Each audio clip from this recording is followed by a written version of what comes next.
The massive council chamber floated in orbit above Vexera Prime, a neutral world where the galaxy's most powerful species made decisions that affected billions of lives.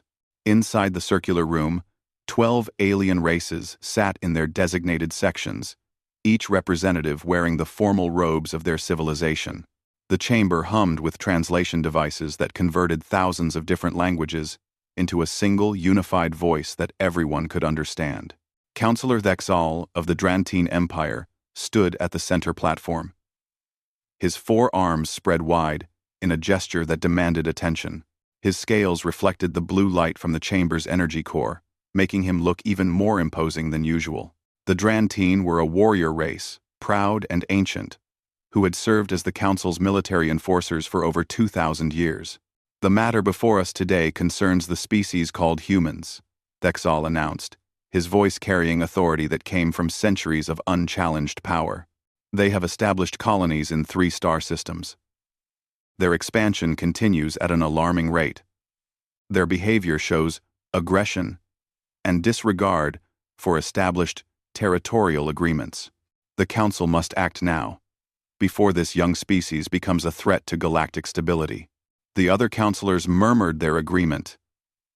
This was not the first time a young species had needed correction. The galaxy had an order, a structure that had maintained peace for millennia. Species were expected to know their place, to grow slowly under the guidance of the elder races. Humanity was breaking these unwritten rules. The vote was quick and unanimous. Earth would receive an ultimatum: cease all expansion beyond their current 3 systems immediately, or face what the Council politely termed corrective measures. No one in the chamber believed Earth would refuse. Young species never refused. On Earth, in the United Earth Command Center beneath the Swiss mountains, Admiral Taemin reviewed the message that had just arrived via quantum transmission.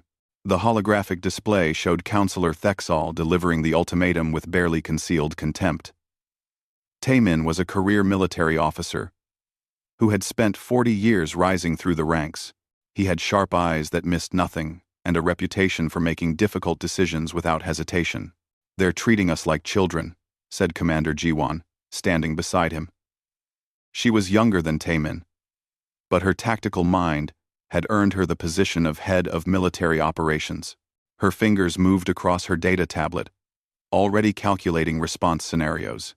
Dr. Hana, Earth's chief diplomat for alien relations, watched the message a second time.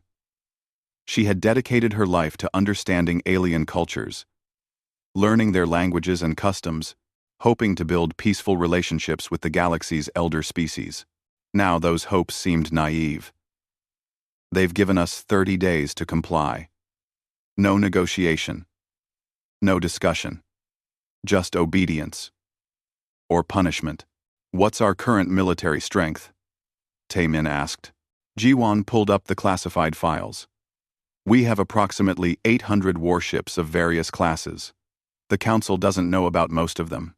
Their intelligence reports suggest they think we have maybe 100 vessels, equivalent to other young species at our development stage. They underestimate us," Taemin said quietly. "That's their first mistake." President Daeho made the decision to respond diplomatically, at least initially. He appeared before the Galactic Council via quantum transmission, his image projected into their chamber. He was calm and measured, requesting 6 months to negotiate fair expansion treaties that would respect both human needs and galactic stability. The Council barely discussed his proposal before rejecting it. 30 days, no extensions, no negotiation. What Earth's leaders didn't know yet was that the Council had already positioned their enforcement fleet in the outer reaches of human space. Over 400 warships from 6 different species sat waiting in the darkness between stars. Council Admiral Vornis commanded the combined fleet from his massive carrier, confident that his forces would only need to make a show of strength. Young species always surrendered when they saw the might arrayed against them. As the 30-day deadline approached, Captain Hyun and his Stealth Reconnaissance Division tracked every movement of the Council fleet. The stealth ships were humanity's secret advantage, designed with technology that made them invisible to most sensor systems. Hyun's crews watched as the council vessels took up blockade positions around human colony worlds, cutting off supply routes and communications. They're not even trying to hide their contempt, Hyun reported to Admiral Taemin. Their formation is strong, but predictable. They're positioned exactly as our tactical models suggested they would be. They've fought younger species before, and they always win the same way. Overwhelming force, no subtlety, needed. In the command center war room, Taemin gathered his senior staff. Commander Ji-won displayed the tactical situation on the holographic table. Red markers showed council vessels surrounding the blue markers of human colonies. It looked hopeless by any conventional assessment. 400 alien warships against isolated colonies that had only light defensive capabilities. They think we'll surrender, Taemin said to his assembled officers. They think we're like every other species they've bullied into submission. They don't understand that humanity has never been good at accepting bullies. Engineer Minji stepped forward. She was responsible for Earth's experimental weapons programs, projects so classified that even most military officers didn't know they existed. The quantum disruptor mines are ready for deployment. We've positioned them along the Council fleet's probable advance routes. They won't detect them until it's too late. What about the retribution? Taemin asked. The ship is ready, Minji confirmed. All systems tested and operational.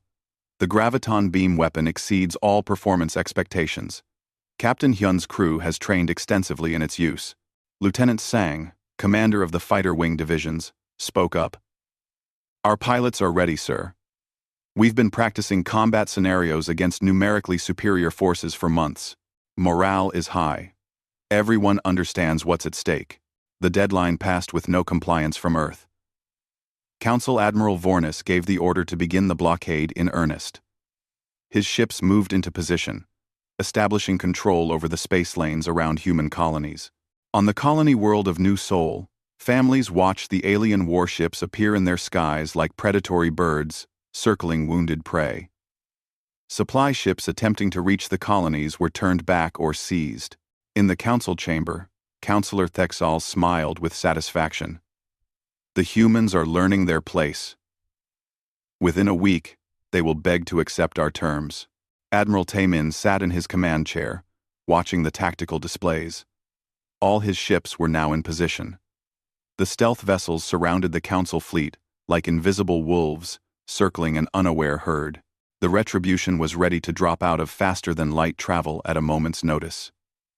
The quantum mines floated in the darkness, waiting for activation. He thought about the families on the colonies, the children who didn't understand why alien ships blocked their skies.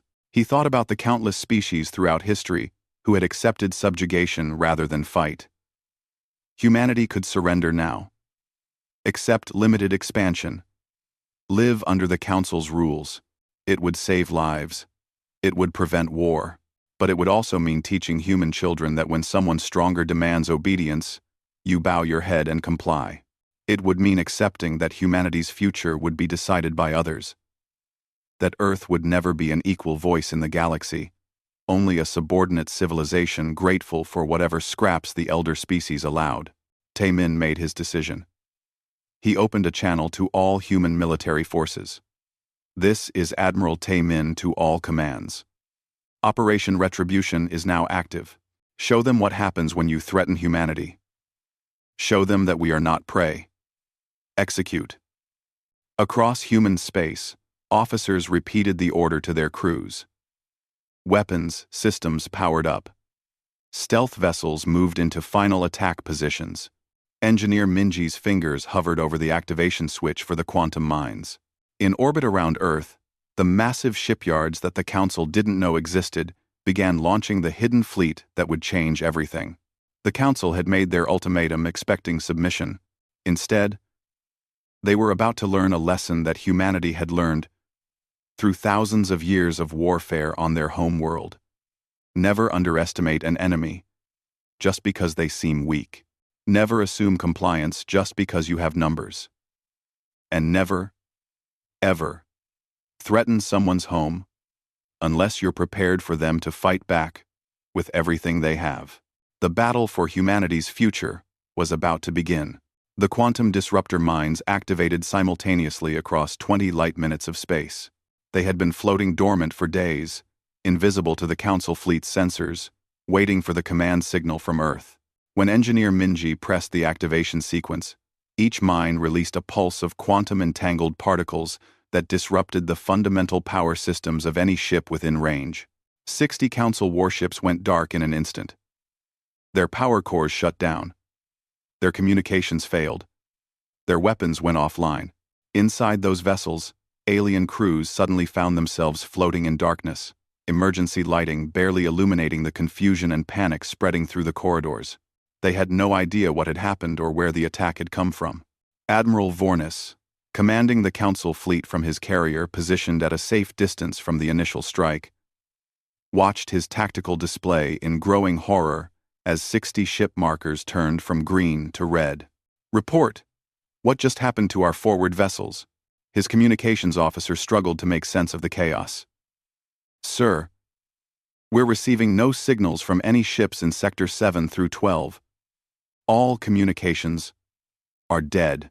Sensors show no energy signatures from those vessels." "That's impossible," Vornis said. "Ships don't just lose all power simultaneously." "Are we under attack?"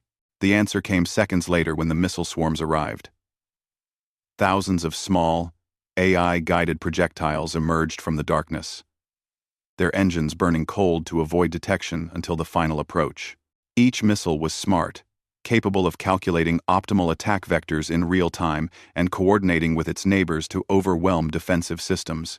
The Council fleet's point defense weapons began firing, but the missiles were too numerous and too intelligent.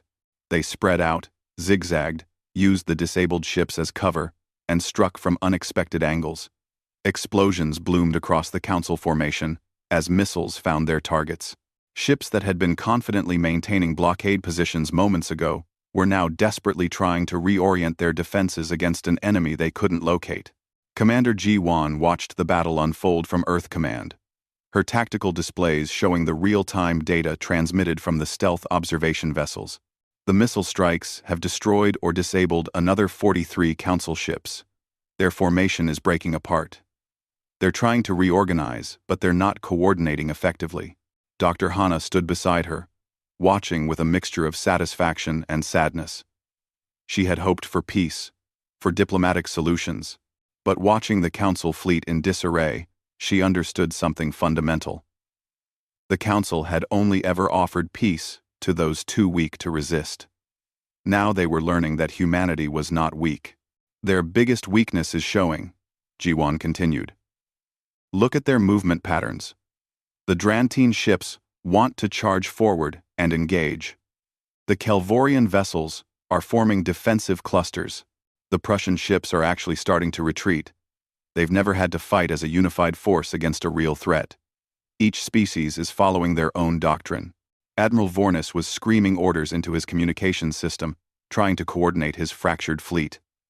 "All Drantine vessels, maintain formation. Kelvorian command. Stop clustering your ships. You're making yourselves easier targets. Where is this attack coming from?" "Where?" The answer arrived with the thunder of displaced spacetime. The EAS Retribution dropped out of faster-than-light travel directly in the center of the Council formation, appearing less than 1,000 kilometers from Vornis's carrier. The dreadnought was massive, larger than any ship the Council had ever seen humanity build. Its hull was angular and aggressive, covered in weapon systems that the Council's intelligence reports had never mentioned. Captain Hyun stood on the Retribution's bridge, his hands steady on the command console. He had trained his entire career for this moment. All weapons, fire at will, target priority, carrier vessels, and command ships. The Retribution's graviton beam weapon fired. The beam itself was invisible, a concentrated manipulation of gravitational forces that could tear through shields and armor as if they didn't exist. A Drantine carrier 4 kilometers long simply split in half, its superstructure unable to withstand the gravitational shear forces. Atmosphere vented into space, in glittering clouds of frozen air. The second carrier tried to turn and flee, but the graviton beam tracked it effortlessly and severed its engine section from the rest of the ship. "All fighter wings, deploy," Hyun ordered. Lieutenant Sang led her squadron out of the Retribution's launch bays. Behind her, hundreds of other fighters emerged from hidden positions throughout the asteroid field that bordered this region of space. The Council had detected some of the asteroid bases during their intelligence gathering, but they had assumed they were mining operations. They hadn't realized that humanity had hollowed out dozens of asteroids and turned them into hidden military installations. Sang's fighter was small and fast, designed for maneuverability rather than armor. She led her squadron in a diving attack toward a Council command ship, its hull marked with the symbols of high-ranking officers. Focus. Fire on the bridge section. These ships need their commanders to function. Cut off the head, and the body dies. Her squadron's weapons were precise, targeting specific sections of the enemy vessel. The command ship's shields held for several seconds before collapsing under the concentrated fire.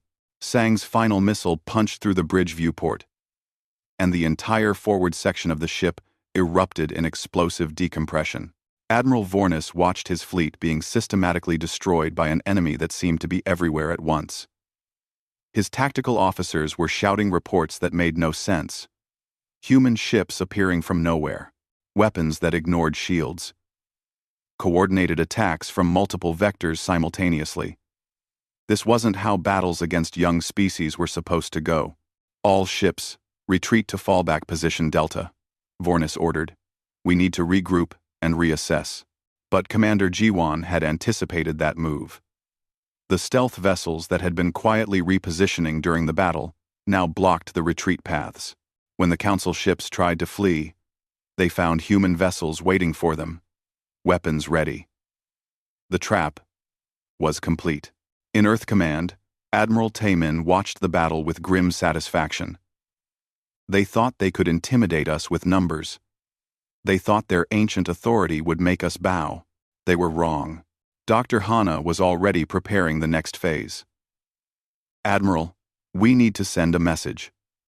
A clear one that the entire galaxy will understand." Taemin nodded.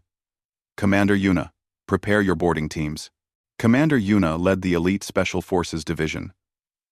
Her teams had trained extensively in zero-gravity combat and alien ship infiltration. When Taemin gave the order, she and her soldiers launched from the Retribution in armored boarding pods. The pods were designed to penetrate enemy hulls and deploy troops directly into hostile ships. Yuna's pod slammed into the side of Admiral Vornis's carrier with enough force to punch through the outer armor. Her team moved quickly through the breached section, their weapons ready. The Drantine crew tried to resist, but they were warriors trained for honorable combat, not the brutal efficiency of human special forces tactics. Within 30 minutes, Yuna's team had fought their way to the carrier's bridge. Admiral Vornis stood with his remaining bridge officers, his weapon drawn, but his expression showing defeat. He knew he had lost. The Great Council fleet, so confident in their superiority, had been shattered in less than 4 hours. Yuna didn't kill Vornis. Instead, she handed him a data chip. "This message is for the Galactic Council. You will deliver it personally." The recorded message was from Admiral Taemin. His voice was calm, but his words were steel. This was humanity showing restraint. "We disabled your ships when we could have destroyed them. We targeted military assets while sparing lives when possible. But make no mistake, this restraint has limits. The Galactic Council has 48 hours to withdraw all forces from human space and issue a formal apology for this unprovoked aggression. If you choose to escalate, we will respond with everything we have. And you have now seen that what we have is far more than you imagined." The surviving Council ships began their retreat, limping away from human space with their damaged vessels. Of the 400 ships that had come to enforce the Council's will, fewer than 200 were still capable of faster-than-light travel. The others were dead in space or too damaged to do more than drift. Human rescue teams were already moving among the disabled vessels, offering medical assistance to wounded alien crews. Dr. Hana explained to President Dae-ho why this mercy was important. We need to show the galaxy that we're not monsters. We fight when threatened, but we don't slaughter the helpless. The survivors will tell their people about both our military strength and our honor. That combination will make some species respect us and others fear us. But either way, they'll think twice before threatening us again. Lieutenant Sang returned to the Retribution's hangar bay. Her fighter scarred from near misses, but intact. She and her pilots climbed out of their cockpits. Exhausted, but victorious. Around them, the crew was already assessing battle damage and preparing for whatever came next. Captain Hyun walked through the Retribution's corridors, seeing the signs of combat. Several sections had been hit by enemy fire. They had casualties. People who wouldn't go home to their families. Victory had a cost, always. But they had proven something crucial to the galaxy. Humanity would not be conquered easily. The news of the battle spread across the galaxy faster than the retreating Council ships. Species that had lived under Council authority for thousands of years watched in amazement as the impossible happened. A young species had not only defied the Council, but defeated their enforcement fleet decisively.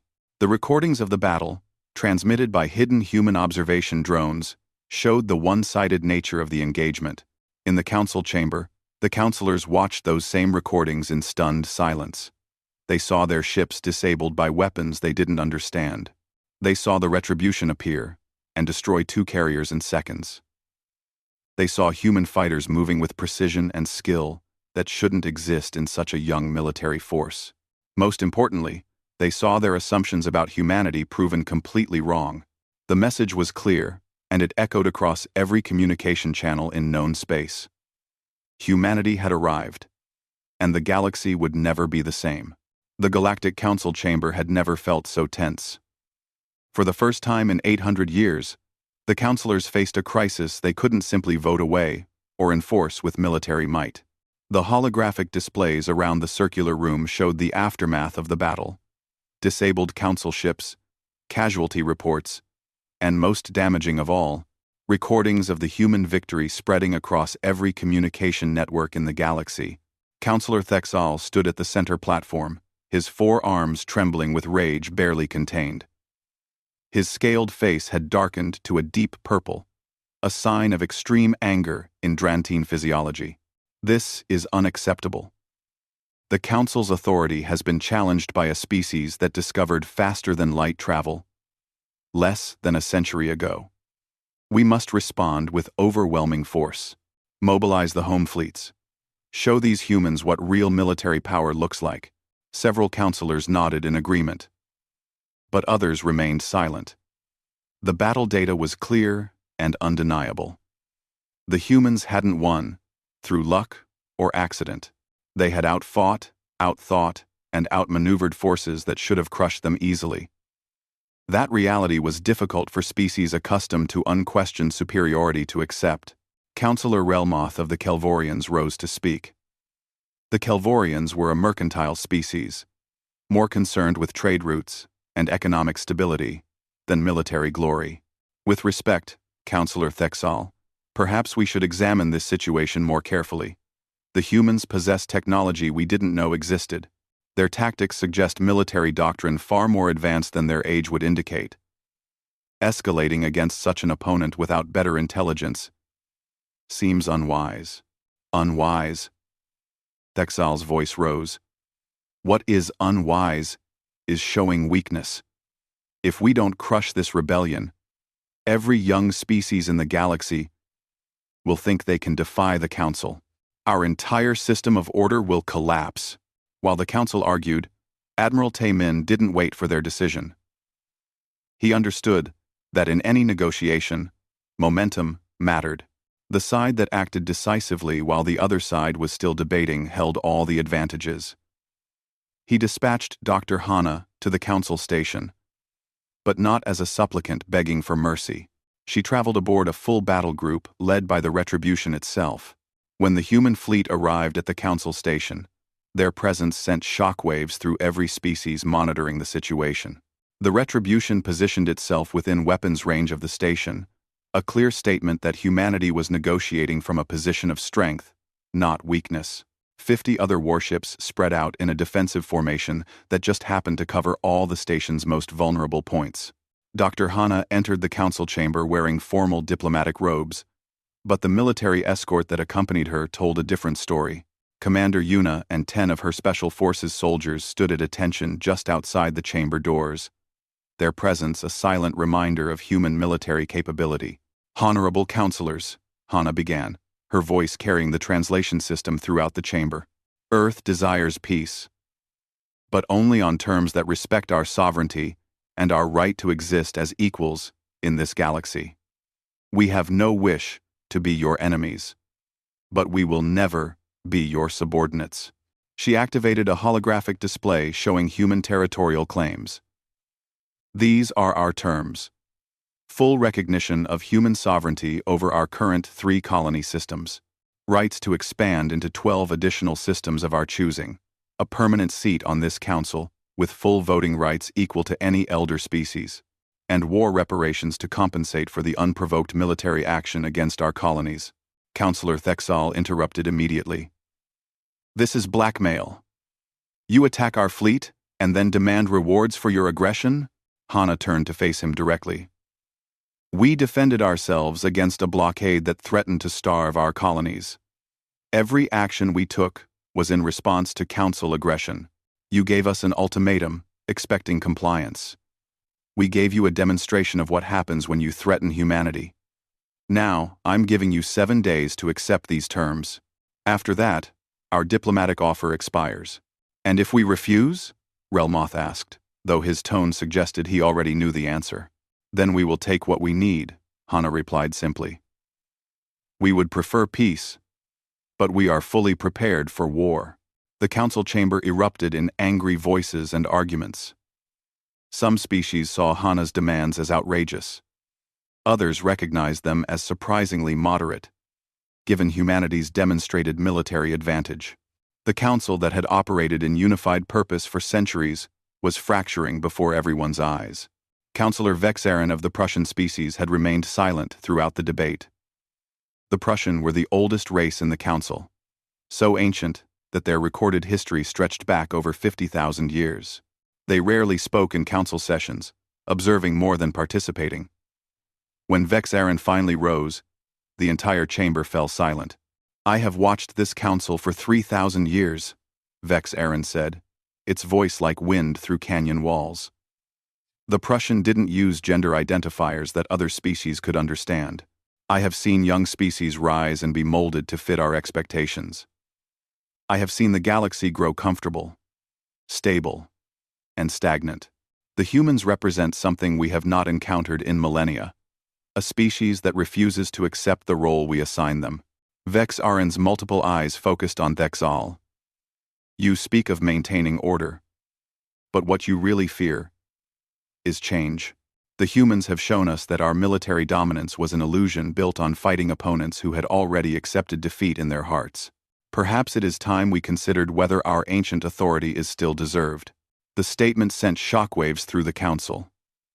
A Prussian councillor, openly questioning the council's legitimacy, was unprecedented.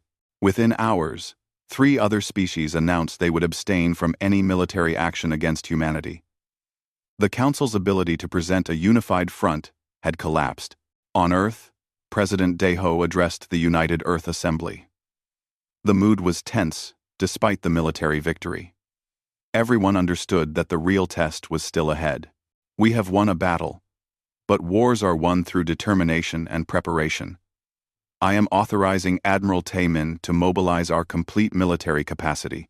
If the Council chooses war, we will meet them with everything we have." Admiral Taemin stood before a holographic display showing the full extent of human military power that the Council had never suspected. Hidden shipyards throughout human space had been building warships for decades, ever since humanity first made contact with the galaxy and realized they would need to defend themselves. 800 warships, all modern, all equipped with weapons that matched or exceeded Council technology. Engineer Minji worked around the clock with her teams, outfitting the fleet with the latest systems: quantum disruptor mines, graviton beam weapons, advanced AI-guided missile systems, and stealth technology that made human ships nearly invisible.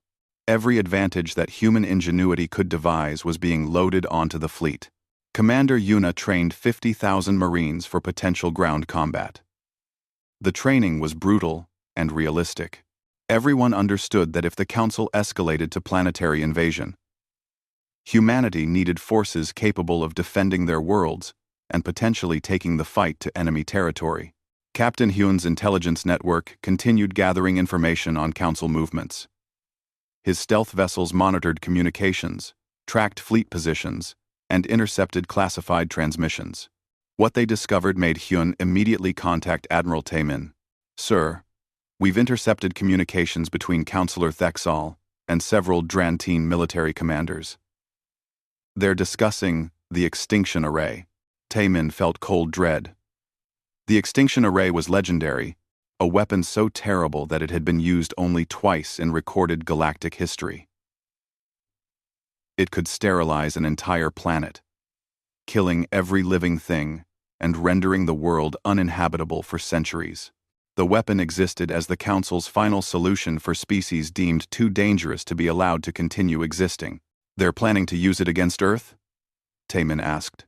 "The communications suggest Thexal is trying to gain Council approval. He's arguing that humanity has proven too aggressive and technologically advanced to be allowed to develop further. Better to eliminate the threat now than face a more dangerous enemy in the future."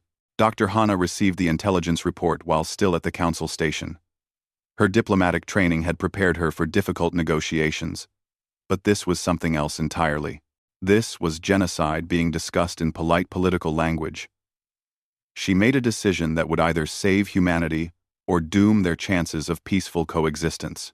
During the next open council session, broadcast across the galaxy, as all major council sessions were, Hana stood and requested the floor. When granted permission, she activated a holographic display showing the intercepted communications. "Before this council continues its deliberations, I believe all member species should know what some counselors are planning in secret. The communications played for everyone to see and hear. Thexal's voice discussing the Extinction Array, plans to deploy it against Earth, arguments about eliminating humanity before they became a greater threat." The reaction was immediate and explosive. Half the council claimed they knew nothing about this plan. Several species that had been neutral began actively opposing any military action against humanity. The revelation that some counselors were planning genocide without full council approval shattered what remained of council unity. "This is a lie," Thexal shouted. "A human fabrication designed to turn the council against itself." But the communications were authenticated by the council's own security systems. The encryption signatures matched Drantine military protocols. The voice analysis confirmed it was Thexal speaking. The evidence was undeniable. Counselor Vex Aaron spoke again, and this time its voice carried judgment. "The Prussian will not allow the Extinction Array to be deployed. We will use our veto authority to prevent any motion authorizing its use. Furthermore, the Prussian hereby declare that we will abstain from any military action against humanity. We will not be part of this conflict." The announcement was devastating to Council unity. 3 more species immediately followed the Prussian example.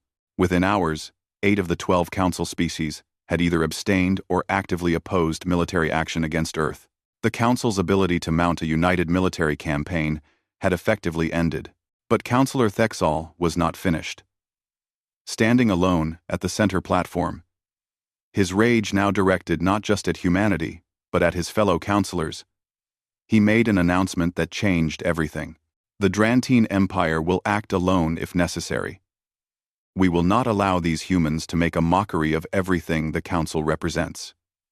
We will mobilize the full Drantine Armada. We will crush Earth and accept whatever political consequences follow. Better to face Council censure than allow this cancer to spread." The declaration of war sent shockwaves across the galaxy. The largest single-species military force ever assembled in modern times was about to descend on Earth. 1,200 Drantine warships, all crewed by warriors who viewed combat as the highest form of honor. Humanity had won against a divided council fleet. Now they would face a unified force, motivated by wounded pride and desire for vengeance. Admiral Taemin received the intelligence and immediately began pulling back all human forces. Every ship, every soldier, every weapon would be needed for the coming battle. This would not be a quick victory through surprise and superior tactics.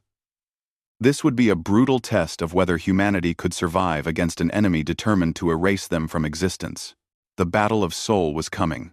The Drantine Armada assembled in the space between stars. 1,200 warships arranged in perfect military formation. Each vessel carried the red and gold colors of the Drantine Empire, and each crew had sworn oaths of vengeance for the humiliation humanity had inflicted upon the Council fleet. Councillor Thexal commanded from his flagship, the Relentless Honor, a massive dreadnought that had never known defeat in 3 centuries of service. Thexal stood on his bridge, all 4 arms crossed as he watched the final preparations. His scaled face showed grim satisfaction. The Drantine were a warrior species, bred for combat over thousands of generations. They understood honor, strength, and the necessity of crushing enemies who showed disrespect. The humans would learn what it meant to challenge a true military power. All vessels report ready, Counselor, his tactical officer announced. The fleet is prepared to jump to the human home system. Thexal nodded. The strategy was simple, because it didn't need to be complex. Jump directly to Earth's star system with overwhelming force. Engage and destroy the human fleet. Force the planet's surrender through the threat of orbital bombardment. The humans had won through tricks and surprise against a divided fleet. They would have no such advantages against the full might of the Drantine Armada. Execute jump, Thexal ordered. We end this today. 16 light-years away, in the United Earth Command Center, alarms began screaming. Admiral Taemin looked at the tactical display showing massive, faster-than-light signatures appearing at the edge of the solar system. He had 16 hours before the Drantine fleet would reach Earth's position. 16 hours to prepare for the largest battle in human history. All forces, this is Admiral Taemin. The enemy is coming. Every ship, every weapon, every soldier reports to battle stations immediately. This is not a drill. This is the fight for our survival. The human fleet had pulled back to a layered defensive formation between Mars and Earth. 800 warships arranged in overlapping fields of fire, creating a defensive grid designed to maximize their firepower while protecting the home world. Every ship's crew was at full battle readiness. Every weapon system was armed, and targeting solutions were already being calculated. Commander Jiwon coordinated the overall defensive strategy from her position beside Taemin. Stealth vessels are positioned in high orbit around Jupiter and Saturn. When the Drantine advance, they'll find our hidden forces hitting them from behind. Ground-based defenses are active. Planetary shields are at maximum power. We're as ready as we can be. We are Port Heppen of Velo Prus. Dr. Hana was in the command center as well, though there was nothing for a diplomat to do now. Diplomacy had failed. War had come despite her best efforts. She watched the countdown timer showing hours until the Drantine fleet would arrive at Earth's orbital distance. Millions of civilians had been evacuated to underground bunkers. The cities above were nearly empty.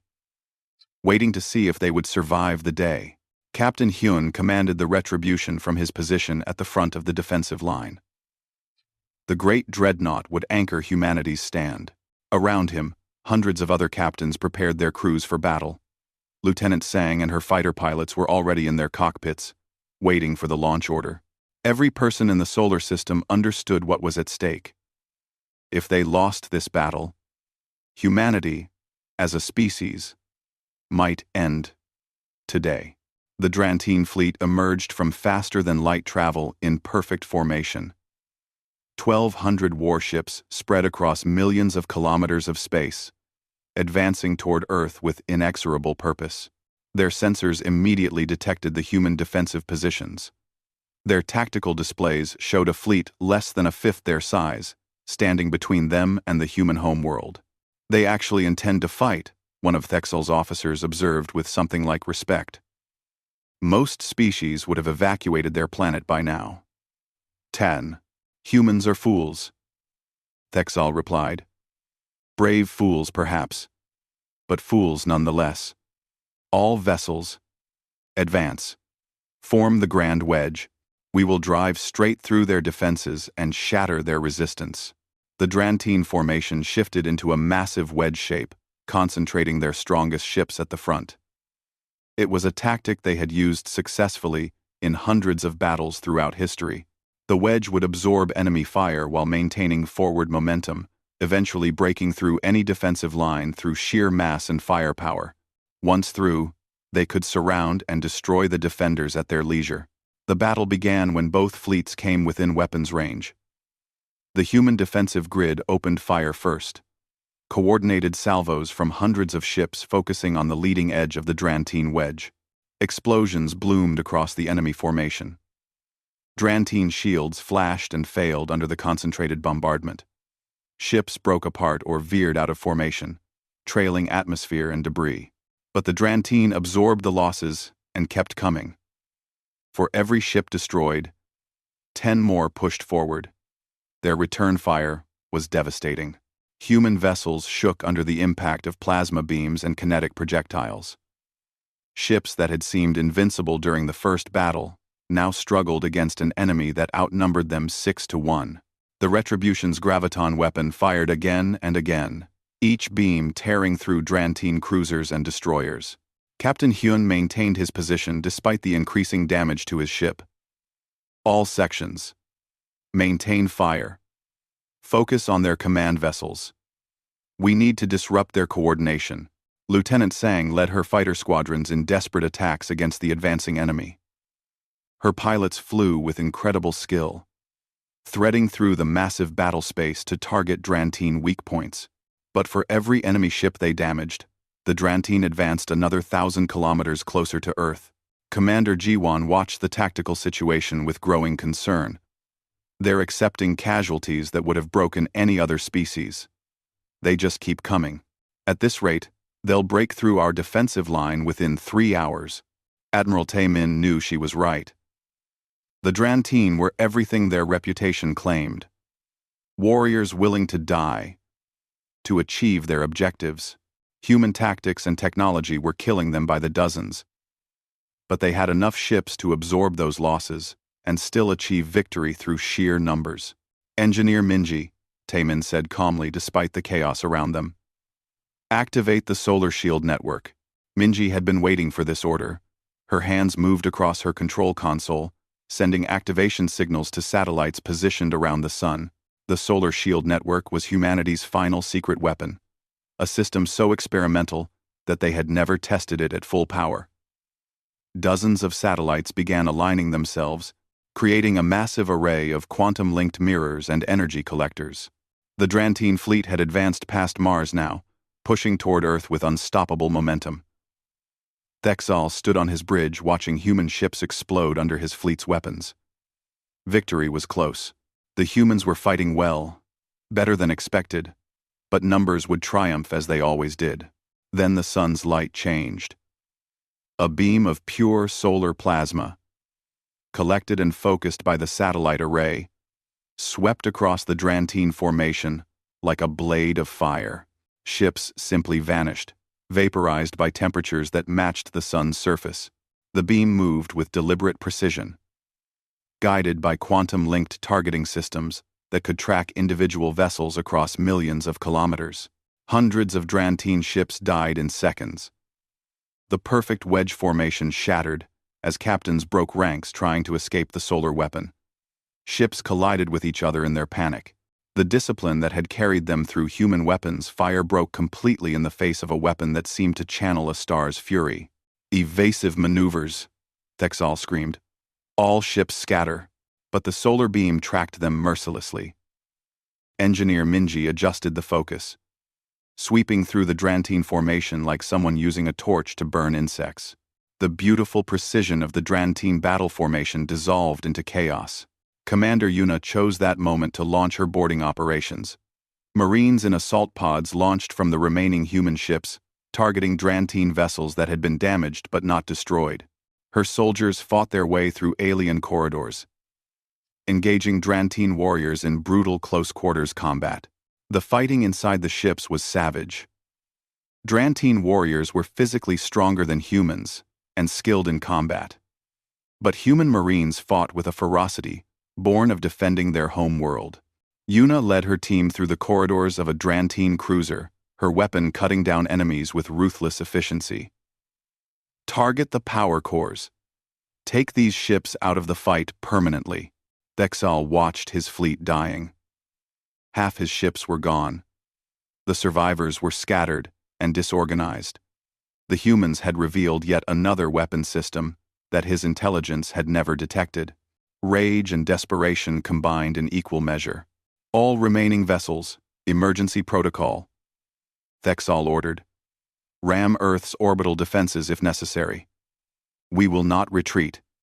We will achieve victory or die trying. The Drantine ships that still remained functional turned toward Earth's position, engines burning at maximum power. They would finish this with a suicide charge if they had to. The warrior code demanded nothing less. Admiral Taemin saw the enemy's desperate gambit. All ships, prepare for final defensive action. Do not let them reach Earth. He opened a channel to the Retribution. Captain Hyun, I need you to lead a suicide run directly at Thexal's flagship. Take 50 ships with you. Make them think we're desperate enough to ram them. Hyun understood immediately. Understood, sir. It will be an honor. The Retribution and 50 other human ships broke formation, accelerating directly toward the heart of the remaining Drantine fleet.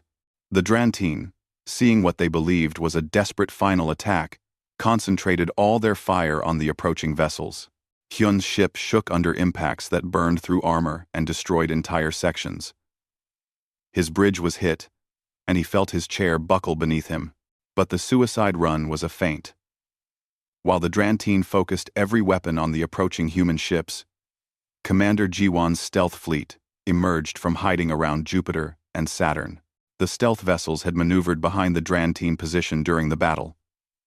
Now they struck with everything they had, unleashing weapons directly into the unshielded rear sections of the Drantine ships.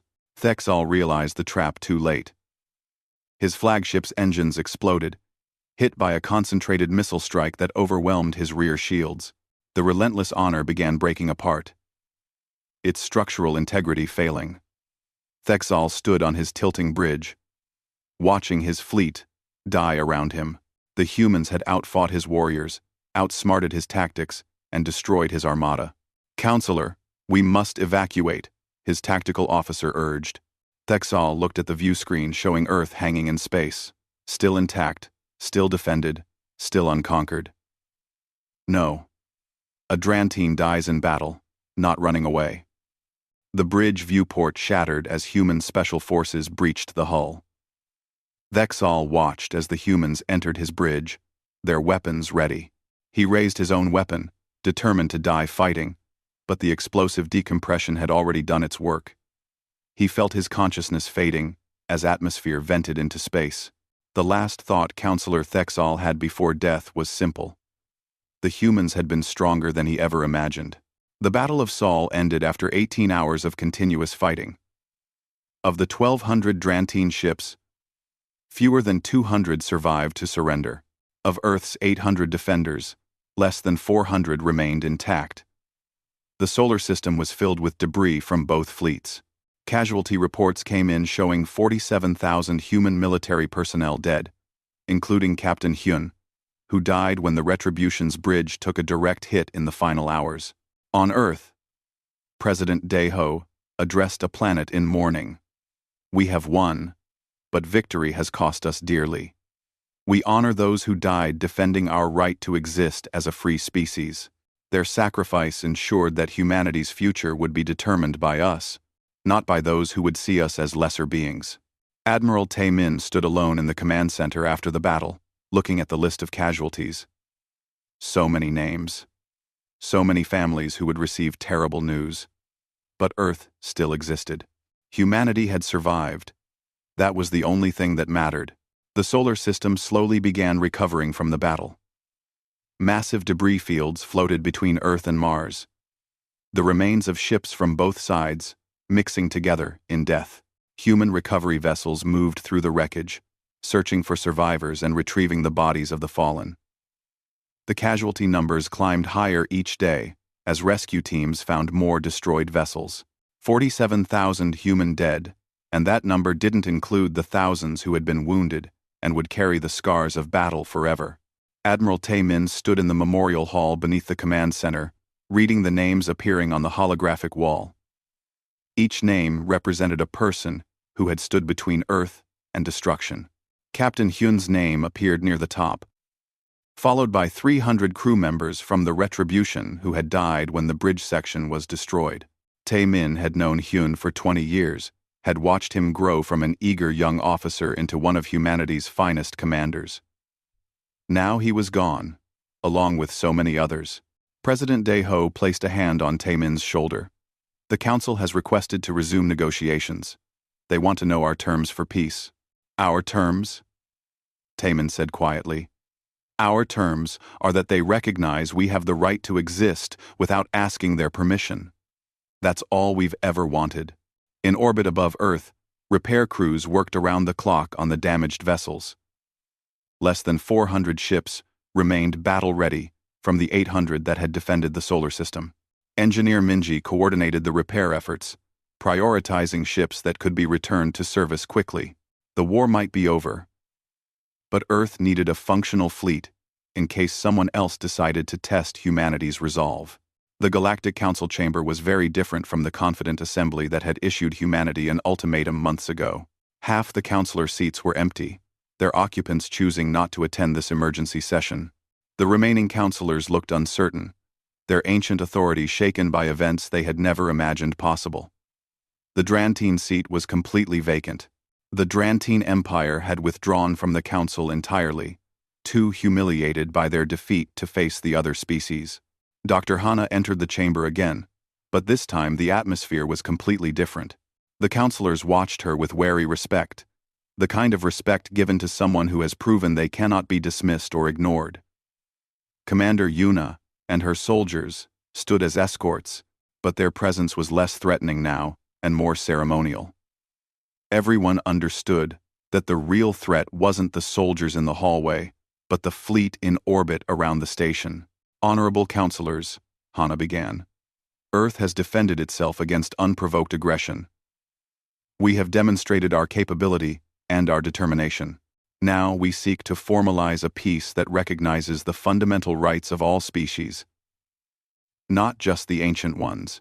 She activated a holographic display showing the treaty terms. Full recognition of human sovereignty over our current 3 colony systems. Rights to expand into 12 additional systems, with coordinates to be provided and recognized by this council. A permanent seat on the Galactic Council, with full voting rights equal to any elder species. War reparations from the Drantine Empire, to compensate for the attack on our colonies and the costs of defending our home world. Councillor Relmoth of the Kelvorians studied the terms carefully. The Kelvorians had opposed the war from the beginning, recognizing that humanity represented a dangerous enemy to make. Now they saw an opportunity to establish good relations with what was clearly going to be a major galactic power. These terms seem reasonable. The Kelvorians support this proposal. One by one, the other councilors added their support. Some did so grudgingly, still bitter about the challenge to their authority. Others seemed relieved that humanity's demands weren't more extreme. They had feared that the humans might demand council dissolution or significant territorial concessions from multiple species. Councillor Vex Aaron, of the ancient Prussian, spoke last. The Prussian have watched this council stagnate for millennia. We have seen it become comfortable with its power and blind to its weaknesses. Humanity has provided a service to the galaxy by demonstrating that the old order was unsustainable. We support not just these terms, but a fundamental restructuring of the council itself. The proposal for restructuring sent murmurs through the chamber. Vex Aaron continued, its voice carrying the authority of 50,000 years of recorded history. The council was founded on the principle of maintaining galactic peace. But we have confused peace with control. We have forced younger species into subordinate positions and called it order. Humanity has shown us that such a system breeds resentment and eventual conflict. We propose a new charter. All species represented in the Council shall have equal voting rights. The era of elder species holding absolute authority ends today. The proposal was revolutionary. Several councillors objected immediately, arguing that young species lacked the wisdom to participate in galactic governance as equals.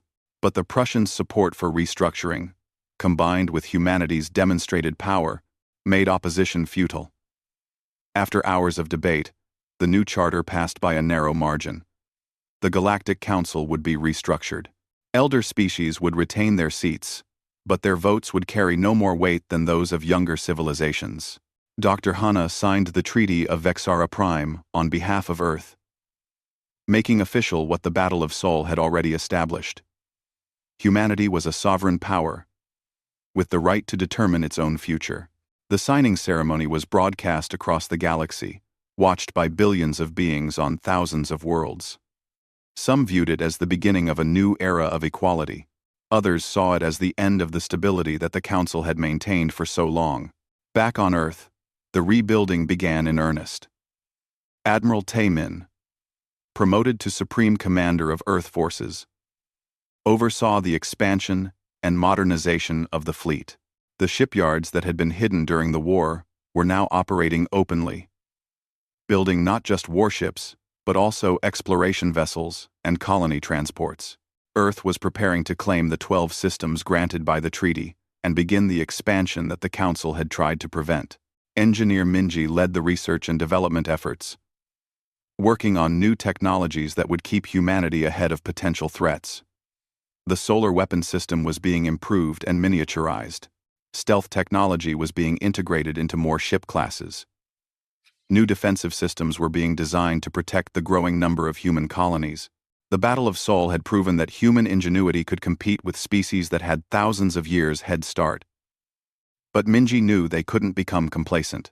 Commander Yuna trained the next generation of Marines, soldiers who would defend human colonies as they spread across their new territories.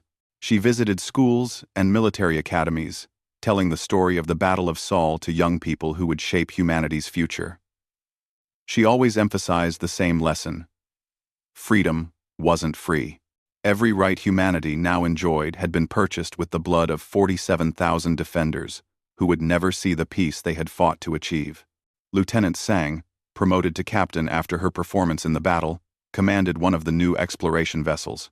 The ship was designated EAS Pioneer, and its mission was to survey the 12 systems Earth had been granted. As she stood on her bridge, looking at the star charts showing humanity's expanding territory, she felt a mix of pride and sadness. Pride in what humanity had achieved, sadness for the friends she had lost in the fighting. Years passed. The human colonies flourished. The 12 new systems were settled with remarkable speed, each colony built with the lessons learned from the earlier settlements. Earth became a hub of galactic trade and innovation. Species that had once looked down on humanity now came to human space to study their technology, learn their methods, and establish trade agreements. Dr. Hanna, now Earth's first galactic ambassador, maintained an office on the Council station. She worked tirelessly to build alliances with other species and ensure that the new Council charter was implemented fairly. She met regularly with counselors from dozens of species, helping to mediate disputes and find common ground. The work was exhausting, but rewarding. Every peaceful resolution was another victory, another proof that diplomacy could succeed when backed by the strength to defend one's interests. The Drantine Empire eventually requested readmission to the Council, but under the new charter's terms, not as a dominant military power, but as an equal member. The request sparked intense debate. Many species, including some humans, opposed allowing the Drantine to return, but Ambassador Hanna advocated for their readmission, arguing that the new galactic order could only succeed if it included all species willing to follow its rules. "We don't gain security by excluding former enemies," she argued before the Council. "We gain security by creating a system where all species can thrive without resorting to conquest. The Drantine learned a harsh lesson. Let's give them the opportunity to be part of the solution, rather than forcing them to remain a problem. The Drantine were readmitted with conditions. They had to accept the new charter completely, pay the agreed-upon reparations, and submit to oversight of their military forces. It was a humbling return for a species that had once been the Council's primary military enforcers, but they accepted the terms. The new Drantine Councilor made a formal apology to humanity during the first session, an unprecedented act that showed how much the galaxy had changed. The memorial on Earth grew each year as new names were added, not casualties of war, but explorers who died mapping new territories, colonists who perished, establishing settlements on hostile worlds, scientists who gave their lives pushing the boundaries of knowledge. The 47,000 who died in the Battle of Sol were joined by others who contributed to humanity's expansion in different ways. Admiral Taemin visited the memorial regularly, even as he grew older and his hair turned gray. He would stand before the wall of names, remembering faces and voices of people who had served under his command. He never forgot that his decisions had sent thousands to their deaths. He never let himself forget the cost of the freedom humanity now enjoyed. President Daeho eventually retired, succeeded by a new generation of leaders who had grown up in a galaxy where humanity was respected rather than dismissed. The transition of power was smooth, another sign that Earth's democratic systems had survived the trials of war and expansion. A decade after the Battle of Sol, Captain Sang commanded one of Earth's newest explorer vessels at the edge of known space. She stood on her bridge, looking at the sensor readings showing an unexplored star system ahead. Her crew was eager, excited about the prospect of discovering new worlds that might be suitable for human colonization. "Captain, we're ready to initiate jump," her navigation officer reported. Sang thought about Captain Hyun, who had commanded the Retribution with such skill and died defending Earth. She thought about lieutenant pilots who had served in her squadron and never made it home. She thought about the thousands of humans and aliens who had died because the Galactic Council couldn't accept that a young species might deserve equality. "Before we jump," Sang said to her crew, "I want you to remember something.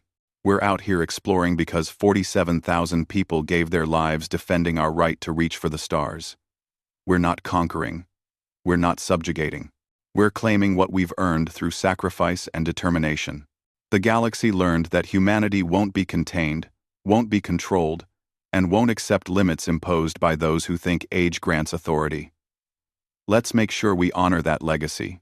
Her crew responded with affirmative acknowledgments. They understood. They were the generation that had inherited the freedom their parents had fought to secure. "Navigation, execute jump," Sang ordered. The ship's faster-than-light engines engaged, and the Pioneer leaped into unexplored space. Behind them, human civilization continued expanding across 12 systems. Earth's fleets patrolled territories that the Council had once forbidden humanity from entering.